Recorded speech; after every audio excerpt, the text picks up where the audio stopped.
નમસ્કાર 10 મહાવિદ્યાઓની આપણી આ સફરના બીજા ભાગમાં આપનું સ્વાગત છે. ગયા ભાગમાં આપણે કાલીના ક્રોધથી લઈને ભૈરવીના તેજ સુધી 5 દેવીઓના સ્વરૂપોને સમજ્યા.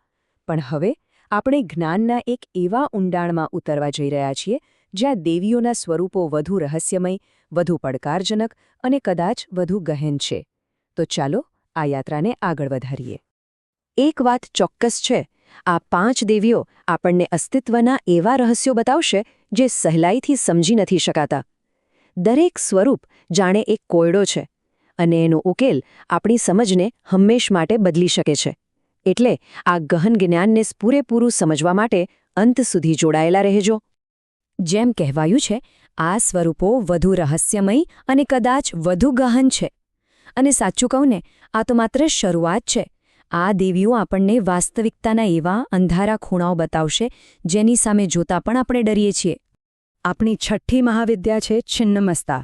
એ નામ જેનો અર્થ જ થાય છે જેનું મસ્તક કપાયેલું છે. આ ભયાનક લાગતી છબી પાછળ અહંકારના સંપૂર્ણ ત્યાગનો સૌથી ઊંડો સંદેશ છુપાયેલો છે. તેમને આત્મબલિદાનની દેવી કહેવાય છે. જરા વિચારો, આપણો અહંકાર, આપણું હુંપણું એક એવી દિવાલ છે જે આપણને પરમ સત્યથી અલગ રાખે છે. છિન્નમસ્તા એ દિવાલને તોડી પાડવાની પ્રક્રિયા છે. કેમ કે જ્યાં સુધી એ હુંની દિવાલ ઊભી છે ત્યાં સુધી જ્ઞાનનો પ્રકાશ અંદર કેવી રીતે આવી શકે? અહીં તેમનું સ્વરૂપ જુઓ, કેટલું પ્રતિકાત્મક છે. એક હાથમાં એ તલવાર છે જે અહંકારને કાપે છે અને બીજા હાથમાં પોતાનું જ કપાયેલું મસ્તક છે જે બતાવે છે કે આ બલિદાન કોઈના દબાણથી નહીં પણ પોતાની ઈચ્છાથી આપેલું છે. અને સૌથી મહત્વની વાત, તેમના ગળામાંથી જે વહી રહ્યું છે એ લોહી નથી, એ ઊર્જા છે, જીવન છે. આ એ જ જીવન શક્તિ છે જે બલિદાન પછી પણ વહેતી રહે છે અને સર્જન અને મુક્તિ બંનેને શક્તિ આપે છે. હવે આપણે એકદમ અલગ દિશામાં જઈશું. 7મી મહાવિદ્યા ધૂમાવતી પાસે. એક એવી દેવીની કલ્પના કરવા તૈયાર થઈ જાઓ જે સમાજ દ્વારા અશુભ, ત્યજી દેવાયેલી અને નકામી ગણાતી દરેક વસ્તુનું જીવંત સ્વરૂપ છે. ધૂમાવતી વૃદ્ધ છે, ચહેરા પર કરચલીઓ છે, વાળ વિખરાયેલા છે અને કપડાં ગંદા અને ફાટેલા છે. તેમનું સ્વરૂપ એક વિધવાનું છે જે સુંદરતા અને યુવાનીના આપણા સામાજિક માપદંડોથી બિલકુલ વિપરીત છે. એટલું જ નહીં, તેમનો સ્વભાવ પણ કઠોર અને ઝઘડાળુ છે. કારણ કે તે હંમેશા ભૂખ અને તરસથી પીડાય છે.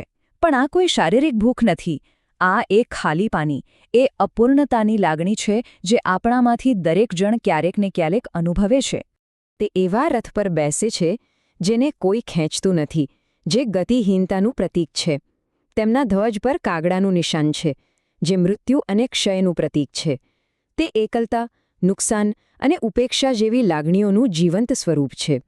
પણ આ બધા નકારાત્મક ચિહ્નોનો પાછળ જ તેમનું સૌથી ઊંડું સત્ય છુપાયેલું છે. વિચારો, જ્યારે જીવનમાંથી બધું જ જતું રહે, સુંદરતા, સંબંધો, સંપત્તિ, શક્તિ, ત્યારે છેલ્લે શું બચે છે? માત્ર શૂન્યતા. અને ધૂમાવતી આપણને એ જ શીખવે છે કે શૂન્યતા પણ દિવ્ય છે, કારણ કે ક્યારેક સાચી મુક્તિની શરૂઆત બધું જ ગુમાવ્યા પછી જ થાય છે. 8મી મહાવિદ્યા છે બગલામુખી. તેમની પાસે એક અનોખી અને પ્રચંડ શક્તિ છે, સ્તંભન. પણ આ શક્તિ ખરેખર છે શું અને એ કેવી રીતે કામ કરે છે? ચાલો સમજીએ. બગલામુખીનું આખું સ્વરૂપ સોનાની જેમ પીળું છે. તેમના વસ્ત્રો પીળા, આભૂષણો પીળા, બધું જ પીળું. આ રંગ સૂર્યના તેજ જેવો છે, જે જ્ઞાન અને અખૂટ શક્તિનું પ્રતીક છે. તેમની મુખ્ય શક્તિ છે સ્તંભન, જેનો સીધો અર્થ છે રોકી દેવું અથવા સ્થિર કરી દેવું. તે શત્રુની જીભ ખેંચીને તેની વાણી, તેના વિચાર અને તેની ગતિ બધું જ રોકી શકે છે. તેમની શક્તિ એકદમ સીધી, અસરકારક અને અચૂક છે. પણ બગલામુખીની શક્તિ માત્ર બહારના દુશ્મનો માટે જ નથી. અહીં જ તેમની સાચી ગહનતા દેખાય છે. જે શક્તિ દુશ્મનની જીભને રોકી શકે છે, એ જ શક્તિ આપણા પોતાના ભટકતા મનને શાંત કરી શકે છે. આપણા કાબુ બહારના શબ્દોને રોકી શકે છે. મતલબ કે તે બહારના અને અંદરના બંને શત્રુઓ પર સંપૂર્ણ નિયંત્રણ સ્થાપિત કરે છે. હવે આપણે આપણી યાત્રાના અંતિમ પડાવ પર છીએ, જ્યાં આપણને 2 દેવીઓ મળે છે જે અસ્તિત્વના 2 છેડાનું પ્રતિનિધિત્વ કરે છે. માતંગી, જે સમાજની બહારનું જ્ઞાન છે, અને કમલા, જે દિવ્ય ભૌતિક સમૃદ્ધિ છે. 9મી મહાવિદ્યા માતંગી સમાજે બનાવેલા શુદ્ધ અને અશુદ્ધના નિયમોને પડકારે છે. તે સ્થાપિત વ્યવસ્થાની બહારના જ્ઞાનનું પ્રતીક છે. માતંગીને એવા તત્વો સાથે જોડવામાં આવે છે જેને સમાજ અશુદ્ધ કે તિરસ્કૃત ગણે છે. તે 64 કળાઓની અધિષ્ઠાત્રી દેવી છે. તેમનું સ્વરૂપ આપણને એ વિચારવા મજબૂર કરે છે કે ખરેખર પવિત્ર શું છે અને અપવિત્ર શું છે, અને આ નિયમો કોણ નક્કી કરે છે. અને અંતે 10મી મહાવિદ્યા છે કમલા, જેમને આપણે સૌ દેવી લક્ષ્મીના સ્વરૂપ તરીકે બહુ સારી રીતે ઓળખીએ છીએ. તે સમૃદ્ધિ, સૌભાગ્ય અને સુંદરતાની દેવી છે. તેમનું સ્વરૂપ કેટલું સૌમ્ય, શુભ અને પરિચિત છે, ખરું ને? સુવર્ણ આભા, કમળ પર બિરાજમાન અને આશીર્વાદ વરસાવતા હાથ. હાથીઓ તેમના પર અમૃતનો અભિષેક કરે છે. છિન્નમસ્તાનાના રક્ત અને ધૂમાવતીની શૂન્યતા પછી આ દૃશ્ય દિવ્યતાના એકદમ વિપરીત પણ એટલા જ સાચા સ્વરૂપને દર્શાવે છે. તો આમાંથી શું શીખવાનું છે? કમલા શીખવે છે કે સમૃદ્ધિ અને આ ભૌતિક જગત આધ્યાત્મિકતાના દુશ્મન નથી. જો તેને મોહ કે આસક્તિ વગર જોવામાં આવે તો આ દુનિયા પોતે જ દિવ્યતાનો અનુભવ કરવાનો એક માર્ગ બની શકે છે.